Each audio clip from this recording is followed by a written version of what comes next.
అనారోగ్య సమస్యలు ఉన్నటువంటి వాళ్ళు, బీపీలు, షుగర్లు, ఇటువంటి సమస్యలు ఉన్నటువంటి వాళ్ళు ఉపవాసం చేయకపోయినా పర్వాలేదు, వాళ్లకు మినహాయింపు ఇచ్చారు. కానీ ఉపవాసం చేసే శక్తి ఉండి కూడా ఉపవాసం చేయకపోతే అది మహాపాపం. పాలు పళ్ళు తీసుకొని చక్కగా ఉపవాసం చేయండి. ముఖ్యంగా వైకుంఠ ఏకాదశి నాడు స్వామి దేవాలయానికి వెళ్ళి స్వామివారిని దర్శనం చేసుకోండి. దేవాలయం దగ్గర వెంకటేశ్వర స్వామి గోవిందనామాలు చెప్పుకోండి. వైకుంఠ ఏకాదశి నాడు విష్ణు సహస్రనామాలు తప్పకుండా చదవాలి. విష్ణు సహస్రనామాలు అన్నీ మేము చదవలేము అన్నటువంటి వాళ్ళు ఈ ఒక్క శ్లోకాన్నైనా చదువుకోండి.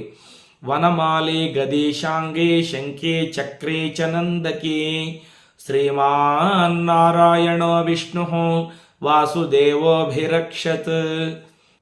ఈ శ్లోకాన్ని 11 సార్లు లేదంటే 5 సార్లు లేదా 3 సార్లు